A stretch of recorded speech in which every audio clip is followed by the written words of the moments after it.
বাংলাদেশ নাকি একটা বড় খেলায় ঢুকে পড়েছে। না, বিশ্বকাপ নয়। তাহলে কিসের খেলা? দক্ষিণ চীন সাগরকে কেন্দ্র করে বিশ্বের অন্যতম বড় ভূরাজনৈতিক যে দাবা খেলা চলে বলে সবার জানা, তার চেয়েও বড় একটা এবং বিপজ্জনক একটা দাবা খেলায় নাকি বাংলাদেশ ঢুকে পড়েছে।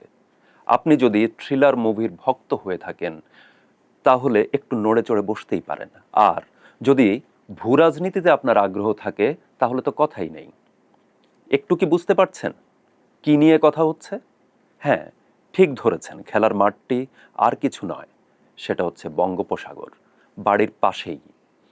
এই যে বঙ্গোপসাগরকে ঘিরে একটা ভূরাজনৈতিক খেলার কথা বলা হচ্ছে, এটার কেন্দ্রে কিন্তু আছে সেই সিএমবিইসি করিডোর, যা আসলে চীন, মিয়ানমার, বাংলাদেশ ইকোনমিক করিডোর। এই যে করিডোরটি, এই করিডোরের বিষয়ে আলোচনা নতুন করে ওঠার কারণেই কিন্তু এই ভূরাজনৈতিক খেলার কথাটি আবার সামনে আসছে। বাংলাদেশ বরাবরই ভূরাজনৈতিক অংশে, বিশেষত এই অঞ্চলে খুবই গুরুত্বপূর্ণ একটি জায়গা দখল করে আছে। কথা হলো, এই যে সিএমবিইসি করিডোর, এটা বাংলাদেশের জন্য ফাঁদ নাকি সুযোগ? এই করিডোর বাস্তবায়ন হলে ভারতের সঙ্গে বাংলাদেশের সম্পর্কটা কি হবে? কিংবা এই যে সিএমবিইসি করিডোর, এই করিডোর দিয়ে দ্রুত গতিতে পণ্য আনা নেওয়াই শুধু হবে, নাকি এর মধ্য দিয়ে অস্ত্র এবং শরণার্থী এরও চলাচল হবে প্রতিনিয়ত? বৈশ্বিক যে চীন যুক্তরাষ্ট্র দ্বন্দ্ব, সেই দ্বন্দ্বের সঙ্গে এই করিডোরের মধ্য দিয়ে বাংলাদেশ কি কোনোভাবে জড়িয়ে পড়ছে? বাংলাদেশ কি এই চীন যুক্তরাষ্ট্র দ্বন্দ্বের বলি হতে যাচ্ছে কোনোভাবে? আমরা এই প্রতিটি প্রশ্নেরই উত্তর খুঁজব একে একে। প্রথমেই জেনে নেওয়া যাক আসলে সিএমবিইসি করিডোরটি কি। সিএমবিইসি করিডোরের শুরুর বিন্দুটি হচ্ছে কুনমিংয়ে। সব খেলার শুরু সেখানেই। এটি চীনের ইউনান প্রদেশের রাজধানী এবং এই কুনমিং থেকে একটি সড়ক পথ বা একটা রুট চলে আসছে মিয়ানমারের মান্দালয় পর্যন্ত, এবং মান্দালয় থেকে সেটা চলে যাচ্ছে দুটি রুটে। একটি যাচ্ছে ইয়াঙ্গুনে এবং আরেকটি যাচ্ছে কিয়াকফিউ বন্দরে। কিয়াকফিউ বন্দরটি আবার চীনই তৈরি করেছে, এবং এই কিয়াকফিউ বন্দরটি হচ্ছে মিয়ানমারের রাখাইন রাজ্যে, যার নিয়ন্ত্রণ এমনকি মিয়ানমার সরকারের হাতেও নেই। এই যে বিষয়টি, এই পর্যন্ত শুনে আপনার কি মনে হচ্ছে? হরমুজ প্রণালী বা মধ্যপ্রাচ্য সংকট এর চেয়েও কি বড়, নাকি তার চাইতে অত্যন্ত নীরবে হলেও এদিকে একটি বড় পরিবর্তন ঘটে যাচ্ছে? কারণ চীন যদি এই পাশ দিয়ে প্রবেশ করে তাহলে সবচেয়ে বড় ঝুঁকি বোধ করবে কে? নিশ্চিতভাবে ভারত, এবং সেই সূত্রে অবশ্যই যুক্তরাষ্ট্র। বৈশ্বিক প্রতিদ্বন্দ্বী কোনো একটি দেশ যদি অন্য একটি অঞ্চলে প্রভাব বলয় বিস্তার করে এবং সেটা যদি একটা বিরাট অর্থনৈতিক প্রকল্পের মধ্য দিয়ে হয়, তাহলে যুক্তরাষ্ট্র তো প্রমাদ গুনতে বাধ্য, নাকি? এই যে বিষয়, এটা চীন কেন আসলে এই করিডোরটি চাইছে এত করে? বহু বছর ধরেই সে এই চেষ্টাটি করে আসছে। আপনারা হয়তো জেনে থাকবেন যে ইতোমধ্যে কক্সেস বাজার পর্যন্ত যে রেল লাইন টানা হয়ে আছে সেটা কিন্তু এটারই অংশ হিসেবে। এবং এই যে কক্সবাজার পর্যন্ত টেনে রাখা হয়েছে, ওদিকে কিয়াকফিউ পর্যন্ত বন্দর করে রাখা হয়েছে, কিন্তু মাঝখানের এই ছোট্ট একটি অংশ, এই অংশটি কিন্তু চীনের সেই মিসিং লিঙ্ক। এই মিসিং লিঙ্কটি জুড়তে পারছিল না বলেই চীন এই পুরো রুটটি চালু করতে পারছিল না। চীন কেন এই রুটটি চায় সেটার উত্তর হচ্ছে সরাসরি মালাক্কা ডিলেমা। হ্যাঁ, চীনের বহুল পরিচিত এবং ভূরাজনীতিতে বহুল উচ্চারিত শব্দটি হচ্ছে মালাক্কা ডিলেমা। মালাক্কা ডিলেমাটা কি? মালাক্কা ডিলেমাটি হলো এই যে আপনারা জানেন যে মালাক্কা প্রণালী যে অংশটি, চীনের অধিকাংশ জ্বালানি আমদানি এই রুট ধরে হয়। এই মালাক্কা প্রণালীর সবচেয়ে সরু যে অংশটি, তার পাশে আছে তিনটি দেশ। একটি হচ্ছে ইন্দোনেশিয়া, একটি মালয়েশিয়া আর একটি সিঙ্গাপুর। খেয়াল করুন, তিন দেশের পরিচয়। তিনটি দেশই কিন্তু যুক্তরাষ্ট্রের মিত্র দেশ এবং সেখানে যুক্তরাষ্ট্রের প্রভাব বেশ প্রবল। পাশাপাশি যদি সেই সরু অঞ্চলের কথাটিতে আসি, সেই সরু অঞ্চলটির প্রস্থ 2.5 কিলোমিটারের মতো এবং সেটার গভীরতা মাত্র 23 মিটার। অর্থাৎ সেই জায়গা দিয়ে যদি কোনো নৌ পরিবহন করতে হয়, বাণিজ্য জাহাজ যেতে হয়, তাহলে এই তিন দেশকে ধর্তব্যে নিতেই হবে। পাশাপাশি এই তিন দেশ আবার এই যে অঞ্চলটি মালাক্কা প্রণালীর, এই অঞ্চলের মালিকানা নিয়ে বিবাদে লিপ্ত। তারা প্রত্যেকেই এই অঞ্চলের নিয়ন্ত্রণ দাবি করে। এ নিয়ে তারা বিভিন্ন সময় প্রতিযোগিতা করে। এই প্রতিযোগিতার মীমাংসা আবার করে যুক্তরাষ্ট্র, কখনো ভারত এর সঙ্গে যুক্ত হয় এবং এইটার চারপাশে এই মালাক্কা প্রণালীতে নিয়মিত আবার অভিযান পরিচালনা করে যুক্তরাষ্ট্র, ভারত এবং জাপান। কি ইস্যুতে অভিযান চালনা করে? তারা বলে যে এই অঞ্চলে জলদস্যুর একটা তৎপরতা আছে, কিন্তু মজার বিষয় হলো বিশ্বের সবচেয়ে জনপ্রিয় বা বহুল ব্যবহৃত নৌপথগুলোর মধ্যে সবচেয়ে কম জলদস্যুর উৎপাত হচ্ছে এই মালাক্কা প্রণালীতে। তাহলে তারা কেন এই অভিযান পরিচালনা করে? অভিযান পরিচালনা করে চীনকে চোখ রাঙাতে, যে দেখো তোমাকে কিন্তু আমি যে কোনো সময় যে কোনোভাবে অর্থনৈতিকভাবে পঙ্গু করে দিতে পারি। চীনও ভয় পায়, কারণ তার আমদানি রপ্তানি বা বাণিজ্যের 25% এই মালাক্কা প্রণালী দিয়ে হয়, আর অপরিশোধিত জ্বালানি তেল আমদানির 80% হয় এই মালাক্কা প্রণালী দিয়ে। ফলে এই যে একটা ট্র্যাপ, চীনকে বলা যায় যে বড় শক্তিশালী রাষ্ট্রগুলো, বিশেষত যুক্তরাষ্ট্র তার প্রতিদ্বন্দ্বী, সেই রাষ্ট্রটি আসলে ফাঁদে ফেলে রেখেছে, তাকে বারবার চোখ রাঙাচ্ছে। একদিকে তাইওয়ান এখানে আলাদা, আমরা হয়তো অন্য কোনো আলোচনায় কখনো তাইওয়ান নিয়ে আলোচনা করব, এবং সেখানেও একটা চমৎকার ট্র্যাপ আছে, সেখানেও জিওপলিটিক্যাল খুব মজার কিছু বিষয় আছে, যে কারণে চীন তাইওয়ান ইস্যুতে অন্যদেরকে সতর্ক করে, বিভিন্ন কড়া বার্তা দেয়, কিন্তু শেষ পর্যন্ত তাইওয়ানের ক্ষেত্রে সে চরম পদক্ষেপটি নেয় না। ফলে এই যে জায়গাটি, এবং এটার পাশেই অদূরেই আছে কিন্তু ফিলিপাইন। ফিলিপাইনের কথা কেন বললাম? ফিলিপাইন তো এই সমীকরণের কিছুই নয়। তাহলে ফিলিপাইন কেন? ফিলিপাইন এই কারণে যে ফিলিপাইনে যুক্তরাষ্ট্রের খুবই উল্লেখযোগ্য পরিমাণ সামরিক উপস্থিতি রয়েছে। এই ফিলিপাইনের উপস্থিতি দিয়ে সে একই সঙ্গে মালাক্কায় প্রভাব খাটায়, একই সঙ্গে তাইওয়ান স্ট্রিপ, যেটা তাইওয়ানের ওপাশটাতে, সেখানেও প্রভাব বিস্তার করে। জাপান যুক্তরাষ্ট্রের অভিন্ন মিত্র হিসেবে এখানে যুক্তরাষ্ট্রের যে রোল, যে স্বার্থ, সেই স্বার্থ সিদ্ধির জন্য তারা কাজ করে। এই যে জায়গা, এইটা থেকে চীন মুক্তি চায়, এবং এই মুক্তি চাওয়ার অংশ হিসেবেই কিন্তু আসছে সিএমবিইসি করিডোর। এবং এই দিক দিয়ে যদি সে একটা রাস্তা বের করতে পারে, সেই রাস্তা যদি সড়ক, নৌ এবং রেল যোগাযোগ এই তিন মাধ্যমে করা যায়, তাহলে চীনের জন্য এটা বড় ধরনের একটা সুবিধা তৈরি করবে। কারণ এটা একই সঙ্গে চীনকে কতগুলো জিনিসের মীমাংসা দিবে। এক, মালাক্কা ডিলেমার একটা মীমাংসা সে এর মধ্য দিয়ে পাবে।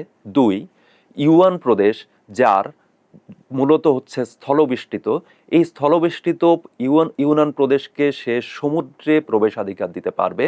এবং তিন, সে এই অঞ্চলে প্রভাব বলয় বিস্তারের মধ্য দিয়ে এখানকার আরেকটি জ্বালানি, অর্থাৎ ভবিষ্যতের জ্বালানি হিসেবে যার কথা বলা হচ্ছে, সেই জ্বালানিতে তার প্রবল প্রতাপ উপস্থিত করতে পারবে। সেই জ্বালানিটি কিন্তু বিরল খনিজ, এ নিয়েও আমরা পরে হয়তো কথা বলবো। আপনারা আপাতত মনে রাখুন, বিরল খনিজ বলে একটা বিষয় আছে, ইংরেজিতে যাকে বলা হচ্ছে রেয়ার আর্থ ম্যাটেরিয়াল। এটা নিয়ে আমরা পরে কোনো একটা এপিসোডে এই জায়গায় আমরা কথা বলবো। যাই হোক, চীন তার অ্যাকিলিস হিল থেকে মুক্তি পেতে চায়। সেই অ্যাকিলিস হিল হলো মালাক্কা প্রণালী, এবং মালাক্কা প্রণালীর বিকল্প হিসেবে সে বঙ্গোপসাগরকে পার হয়ে বাংলাদেশকে রুট হিসেবে ব্যবহার করে চলে যেতে চায়। এদিকে বঙ্গোপসাগরের এদিকে কিন্তু গ্রেট কোকো আইল্যান্ডে চীনের উপস্থিতি আছে। কিয়াকফু বন্দরে চীনের অর্থায়নে তৈরি এই বন্দর, এবং সেখানে তার ইকোনমিক জোন আছে। যদিও যুক্তরাষ্ট্র এবং ভারতের অভিযোগ হচ্ছে এই বাণিজ্যিক স্থাপনার আড়ালে চীন সেখানে আসলে একটা সামরিক স্থাপনা গড়ে তুলেছে। ফলে সামরিক উপস্থিতি বিষয়টি চলেই আসছে। এবং এই যে গ্রেট কোকো আইল্যান্ড হচ্ছে বঙ্গোপসাগরে বাংলাদেশ থেকে ঠিক বরাবর যদি আপনি সামনে এগোতে থাকেন, তাহলে গ্রেট কোকো আইল্যান্ড একটা ছোট্ট দ্বীপ। সেই ছোট্ট দ্বীপে চীন উপস্থিতি তৈরি করে রেখেছে, এবং বলা হচ্ছে সেখানে যুদ্ধ বিমান উড্ডয়ন করতে পারে এরকম রানওয়ে পর্যন্ত আছে। ফলে এই যে এদিকে পাকিস্তানের গদার বন্দর, এই পাশে হাম্বানটোটা, এই পাশে কিয়াকফিউ, এবং বাংলাদেশ যদি যুক্ত হয় চট্টগ্রাম এবং মংলা যুক্ত হবে, অর্থাৎ যেই বিরাট একটি বলয় চীন তৈরি করবে, সেখানে আসলে ভারত একটু হাঁসফাঁস করারই কথা। কারণ ভারতেরও এখানে বড় ধরনের একটা চোক পয়েন্ট আছে। সেই চোক পয়েন্টটা হলো ভারতের উত্তর পূর্বাঞ্চলের যে রাজ্যগুলো, সেই রাজ্যগুলোর সমুদ্রে প্রবেশাধিকার নেই, এবং সেই রাজ্যগুলোতে পণ্য পরিবহন সহ নানা ধরনের নিরাপত্তা ইস্যুর বিষয় আছে। এবং সেখানে পণ্য পরিবহন এবং বিশেষত নিত্য পণ্য পরিবহনের ক্ষেত্রে কেন্দ্র থেকে বিভিন্ন সার্ভিস পাঠানোর ক্ষেত্রে বাংলাদেশের উপর ভারতকে নির্ভর করতে হয়, বাংলাদেশকে তার আমলে নিতে হয়। সো এই জায়গায় কোনোভাবে বাংলাদেশ যদি তার প্রতিদ্বন্দ্বীর দিকে ঝুঁকে পড়ে, চীন এবং ভারতের মধ্যকার যেই সীমান্ত দ্বন্দ্ব, সেই সীমান্ত দ্বন্দ্বের কারণে তারা চির প্রতিদ্বন্দ্বী হিসেবে উপস্থিত, এবং সেই জায়গায় যদি চীনের সঙ্গে কোনোভাবে বাংলাদেশের টাই হয়, সেক্ষেত্রে ভারত অনেকটাই বিপদে পড়ে যাবে বা সে ঝুঁকি ফিল করবে। এই যে জায়গাটি, এর সাথে বাংলাদেশের জায়গা থেকে আপনি যদি এখন ভাবেন, বাংলাদেশ এবং ভারতের মধ্যে কিন্তু এখন একটা বেশ শীতল সম্পর্ক রয়েছে। ফলে এই সিএমবিইসি করিডোর যেটা, এই করিডোরের বাস্তবায়নের পথে হাঁটলে ভারত স্বাভাবিকভাবেই সতর্ক হবে এবং সেই সতর্ক তারা কিন্তু হয়েছেও। তারা নানাভাবে সেই বার্তা দিতে চাইছে, নানাভাবে সেই বার্তার বিপরীতে সে যুক্তরাষ্ট্রের সঙ্গে তার কোয়াডের সদস্য কিন্তু ভারত। কোয়াড হচ্ছে যুক্তরাষ্ট্র, ভারত, জাপান এবং অস্ট্রেলিয়া, এই 4 দেশ মিলে হচ্ছে কোয়াড, যেটা বিআরআই এর পাল্টা হিসেবে গঠন করা হয়েছিল। সেটা সদস্য হিসেবে ভারত এখন যুক্তরাষ্ট্রের দিকে আরও বেশি ঝুঁকে পড়ার আশঙ্কা রয়েছে এবং সেটা যদি হয়, খেয়াল করুন যুক্তরাষ্ট্রের বাংলাদেশের সাথে একটা বাণিজ্য চুক্তি আছে, যে বাণিজ্য চুক্তি নিয়ে আমরা রিসেন্টলি বহু কথা হচ্ছে, অনেকে আন্দোলন করছেন, অনেকে এটা অন্যায্য চুক্তি বলছেন, নানা বিষয় আছে এবং এই চুক্তির একটা ধারা কিন্তু হলো যদি এই চুক্তির অধীনে থাকা কোনো দেশ অন্য কোনো দেশের সাথে, অর্থাৎ তৃতীয় কোনো দেশের সাথে এখানে পাঠ করতে হবে চীন বা অন্য কেউ বা রাশিয়াও হতে পারে, অর্থাৎ যুক্তরাষ্ট্রের প্রতিদ্বন্দ্বী কোনো দেশ, তার সাথে যদি কোনো চুক্তি করতে চায় তাহলে অনুমতি নিতে হবে বিপরীত পক্ষ থেকে। অর্থাৎ এখানে কিন্তু বাংলাদেশ তুলনামূলক দুর্বল রাষ্ট্র হিসেবে অনুমতিটা যুক্তরাষ্ট্রের কাছ থেকেই নিতে হবে। ফলে অনেক ধরনের ইকুয়েশন এখানে কাজ করছে। পাশাপাশি আমরা যে প্রশ্নটি করলাম, ভারতের এখানে শঙ্কার জায়গা আছে কিনা, অবশ্যই শঙ্কার জায়গা আছে। এটা বাংলাদেশ এবং চীনের এই সংযোগের মধ্য দিয়ে আসলে ভারতের সাথে বাংলাদেশের সম্পর্ক কি বাজের দিকে যেতে পারে? হ্যাঁ, যেতে পারে। দ্বিতীয় যে প্রশ্নটি আসছে সেটা হলো, এই পথ দিয়ে কি শুধু পণ্য পরিবহন হবে নাকি অস্ত্র এবং শরণার্থীও? প্রশ্নটা একটু অদ্ভুত ঠেকছে কি? খেয়াল করুন, চট্টগ্রাম বা কক্সবাজার অঞ্চলে সেই যে রোহিঙ্গারা এলো, সেই রোহিঙ্গারা কিন্তু রাখাইন রাজ্য থেকে এসেছিল এবং সেই রোহিঙ্গারা আসার পর এখন পর্যন্ত আমরা তাদের ফেরত পাঠাতে পারিনি। আমরা তাদের কোনোভাবেই, নানাজন, যুক্তরাষ্ট্র বলেছে সহায়তা করবে, জাতিসংঘ বলেছে সহায়তা করবে, শরণার্থী সংস্থা জাতিসংঘের তারা বিভিন্ন ধরনের ত্রাণ তৎপরতার কথা বলেছে, চীন বলেছে, নানাজন নানান প্রতিশ্রুতি দিয়েছে, কিন্তু আজ পর্যন্ত সেটার মীমাংসা হয়নি। এই ধরনের চুক্তিতে বা এই ধরনের করিডোরে যদি আমরা প্রবেশ করি, সেক্ষেত্রে এই যে রোহিঙ্গা ইস্যুটি, রোহিঙ্গা প্রত্যাবাসন এবং কক্সবাজার, টেকনাফ সহ সন্নিহিত অঞ্চলের নিরাপত্তা ইস্যুটি একটা দর কষাকষির ইস্যুতে পরিণত হবে। অর্থাৎ আমি করিডোরে প্রবেশ করলাম, এখন কোনোভাবে এই করিডোর থেকে আমরা কিছুটা বিচ্ছিন্ন হতে চাই বা এই করিডোরের সাথে টাইটা কিছুটা আলগা করতে চাই, তখন কিন্তু এই অস্ত্রের বিষয়টি সামনে আসবে, এই শরণার্থীর বিষয়টি সামনে আসবে। অর্থাৎ আমি তোমাকে এই শরণার্থী প্রত্যাবাসনের সহায়তা করব না বা করব, এই আলোচনাটি বারবার টেবিলে হাজির হবে এবং এই আলোচনা টেবিলে হাজির করার মধ্য দিয়ে আলটিমেটলি বাংলাদেশই চাপে থাকবে। দ্বিতীয় যে পয়েন্টটি, নিরাপত্তা কিভাবে? রাখাইন রাজ্য মিয়ানমারের, সেটা কিন্তু এখন আর মিয়ানমার সরকারের অধীনে বা সরকারের নিয়ন্ত্রণে নেই। মিয়ানমারের যে জান্তা সরকার, সেই জান্তা সরকারের বিপরীতে সেখানে আরাকান আর্মি নামে আরেকটি সশস্ত্র গোষ্ঠী সেই রাখাইন রাজ্যের নিয়ন্ত্রণ নিয়ে বসে আছে। তারা জান্তা সরকারের নিয়ন্ত্রণ মানে না। তারা এমনকি বেশ কিছুদিন আপনাদের স্মরণে থাকার কথা, গেল বছরই সেখানে বেশ একটা গোলাগুলি এবং সেখান থেকে মাঝে মধ্যেই গুলি এসে পড়ছে, বাংলাদেশ সীমান্তে কেউ কেউ নিহত হচ্ছে, এরকম ঘটনাও কিন্তু আছে। ফলে সেখান থেকে শুধু গুলিই আসছে, অস্ত্র নয়, এটা আমরা হলফ করে বলতেই পারি না। বা এই ধরনের একটা করিডোর যদি চালু হয়, সেটা দিয়ে পণ্যের আড়ালে অস্ত্র প্রবেশ করবে না এবং সেই অস্ত্র দিয়ে বাংলাদেশে অন্য বিভিন্ন গোষ্ঠীগুলো সশস্ত্র তৎপরতা চালু করবে না, এটার কোনো নিশ্চয়তা কি আসলে থাকে? প্রশ্নটি খুবই গুরুত্বপূর্ণ। এই জায়গাটি নিশ্চয়ই প্রশাসন ভাববে বা এই জায়গাটি নিয়ে তারা আলোচনা করবে। নিরাপত্তা প্রসঙ্গ যেহেতু এলোই, এখানে বলে রাখা ভালো, চীন তাহলে জান্তা সরকারের অধীনে থাকা মিয়ানমারের মান্দালয় দিয়ে প্রবেশ করে কিয়াকফু পর্যন্ত এলো কি করে? এখানে তো আরাকান আর্মি। হ্যাঁ, চীন আসলে অনেকগুলো লেয়ারে আলোচনা করছে। মিয়ানমারে শুধু আরাকান আর্মি না, অনেক ধরনের সশস্ত্র গোষ্ঠী আছে যারা আসলে জান্তা সরকারের বাইরে কাজ করে এবং এইটার খুবই ইন্টারেস্টিং একটা জায়গা হলো যে বিরল খনিজের কথা বলেছি, সেই বিরল খনিজের নিয়ন্ত্রণ করে কিন্তু এই সশস্ত্র গোষ্ঠীগুলো। অর্থাৎ এক একটা কাল্টের মতো অনেকটা।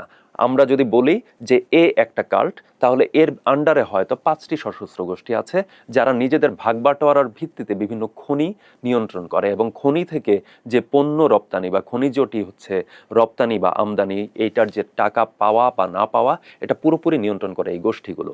ঠিক একইভাবে আরাকান আর্মির ক্ষেত্রেও যেহেতু এই জায়গাটায় চীনের ইকোনমিক করিডোর আছে, চীন একই সঙ্গে জান্তা সরকারের সঙ্গে আলোচনা চালায়, একই সঙ্গে আরাকান আর্মির সঙ্গে আলোচনা চালায়। বাংলাদেশ সরকার এক্ষেত্রে চীনকে তার প্রভাব কাজে লাগিয়ে এই সংকটটি মীমাংসার ক্ষেত্রে সহায়তা চাইছে চীনের, কিন্তু চীন সহায়তা দেবে প্রতিশ্রুতি দিয়েছে। খেয়াল রাখা দরকার, বড় শক্তিগুলো সবসময় প্রতিশ্রুতি দেয় এবং সেই প্রতিশ্রুতির বিনিময়ে তারা কিছু একটা বুঝে নেয়। আমরা এখন পর্যন্ত সিএমবিইসি করিডোরটি তাদের সাথে একটা রফা করেছি যে এই করিডোরে আমরা প্রবেশ করছি, বিআরআই এর অংশ হিসেবে আমরা আগে থেকেই আছি।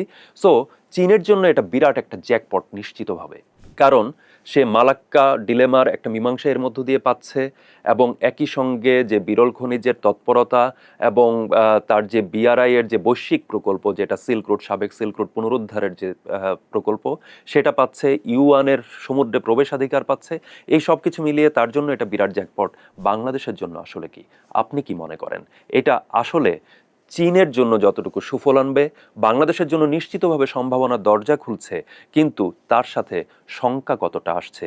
আপনি আপনার মতামত জানান চর্চার ইউটিউব চ্যানেল এবং ফেসবুক পেজের কমেন্ট বক্সে।